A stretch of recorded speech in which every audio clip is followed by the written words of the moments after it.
Hi everybody, this is Stuart, and today I'm doing a little gameplay commentary, my first one on Call of Duty Black Ops 2. Today I am playing Kill Confirmed on a level called Hijacked, and this is actually probably my least favorite level on the new game, but for whatever reason I happen to have a pretty good gameplay, and the theater actually recorded the game correctly, which doesn't always happen. So I am going to do this one first, basically, out of all the Black Ops 2 clips that I have. So anyway, I'm playing Kill Confirmed, and if you play Black Ops 2 or Black Ops, or not Black Ops, but Modern Warfare 3, where it first started, basically know that this is a game type where you kill a player, but you don't get credit for the kill until you pick up the tags that they drop. And you can see right there when I died, my red tags drop to the ground. So not only do you have to get the kill, but you have to run over basically where the body collapsed in order to pick up the tags and get credit and confirm the kill, hence the name. I kind of like this game type because it's a nice change of pace from Team Deathmatch, because it kind of cuts down on the ability to effectively snipe and get kills. People still do snipe, but you know, if you're killing somebody from far away and then you're not able to get over to where the body died, then it's kind of pointless, really. You don't get credit for your team, in other words. So quickly go over my class setup that I'm running right here. I'm using the MSMC. This is one of the first games that I'm trying out, this submachine gun. I think it unlocks around level 28 or so, and it seems to be a pretty solid gun so far. I was using the Vector for a long time for my submachine gun classes, and I've probably been playing with assault rifles, submachine guns, shotguns, and snipers all about equally. But the submachine gun is just a nice, well-rounded class. It's good in close quarters, especially with the laser sight, which I have attached to it, because you can hip fire it with pretty good accuracy, and it's really nice to hip fire because then you don't have to spend that time aiming down sight like an assault rifle you would kind of want to. So it enables you to kind of get the draw on people often, which I think is why a lot of people are favoring it right now. I believe in my second slot for my secondary weapon I have the second launcher, which is the one that only locks on to vehicles and turrets. You can't free fire it. I am a huge advocate of carrying that around in your second slot to shoot down UAVs and other kill streaks.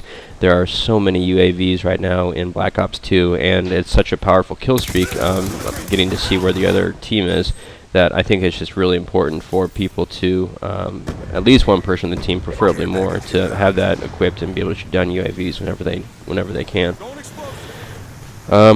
My perks that I'm using, I think I'm using Hardline, Toughened, and Dexterity.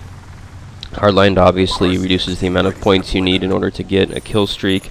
Toughened prevents recoil. If you're getting shot, your gun doesn't jerk up as much, and Dexterity allows you to aim quicker down the sight after you've been sprinting.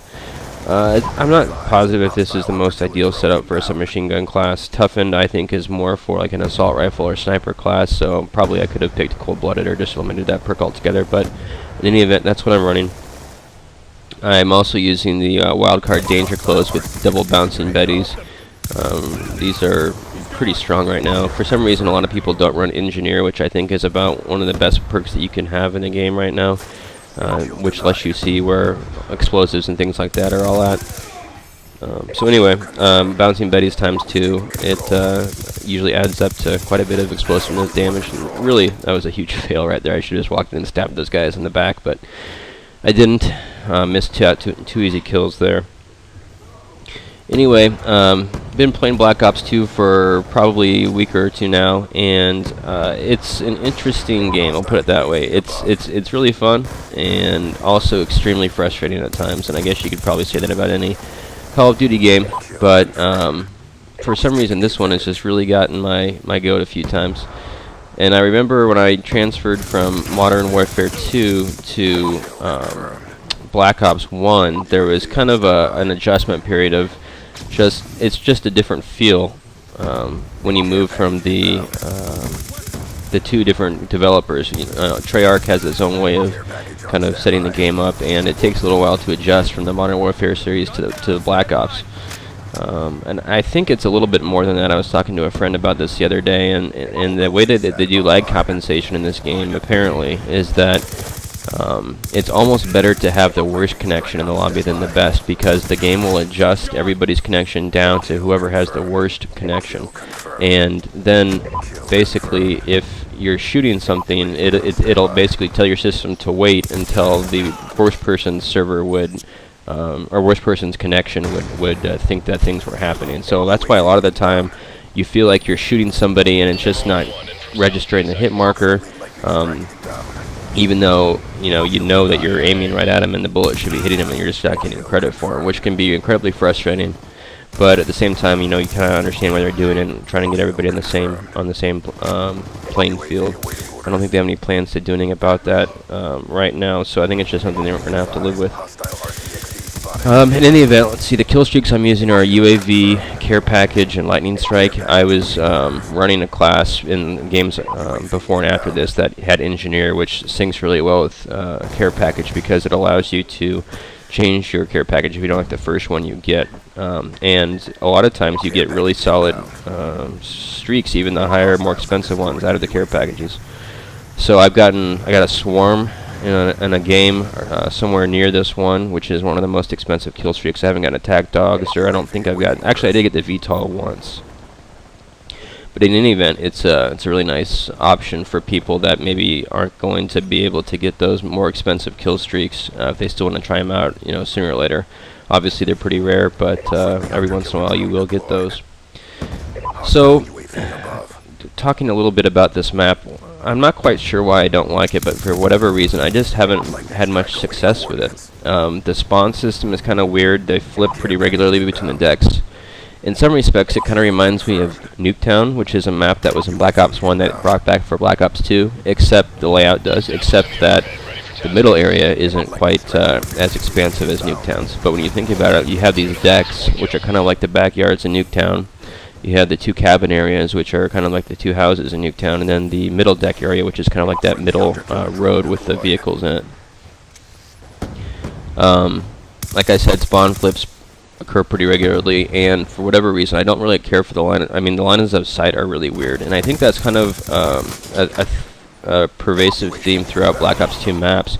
They made a lot of close quarter maps, which isn't necessarily a bad thing. I'm a big fan of close quarter maps. My preferred playstyle is kind of a run and gun, submachine gun, or shoddy class, where I stay on the move pretty regularly. So, that's okay with me, but at the same time, it's nice to have a little variety and have a level, where it's more sniper intensive, which I think they have quite a few of in the Modern Warfare series. There are a few in this one. Trying to think of the map name, so I'm recording. I know I'm going to fail, but the one with the kind of Afghan-looky with the big airplane crash in the middle of the field, airframe maybe. Can't remember the name for sure, but that one's a little bit more snipery, and then Standoff is a one that I like to snipe on. But again, most of these are more close quarters, submachine gun, shotgun type. See, in terms of recommendations for what people should think about when they're starting to play this game, the one thing I would recommend is taking a hard look at your joystick setup. For a long time, I was just using the default setup, and I actually switched to the tactical setup. And the only difference there is that it moves, it switches basically your crouch and your melee buttons. So by default, your melee is set up to right trigger. Melee is set to happen when you click down on your right joystick, and crouch is B. And what happened to me a lot of the time was I'd be running around and I'd come around a corner and see somebody, and I'd get really excited, and I'd accidentally jam down on that right joystick. And if I was close enough, I'd melee him. If I wasn't, then I was pretty much screwed, because I wouldn't be able to shoot for a second or two while my melee reset.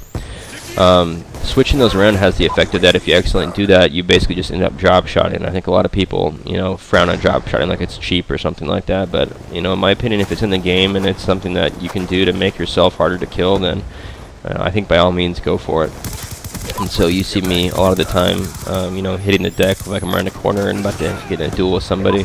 And I think if you watch a lot of players, I know CNers drop shots quite often, and other commentators, I think you'll see them doing that. And I think it's just a tactical thing you can do to give yourself an advantage. It makes yourself less of a target.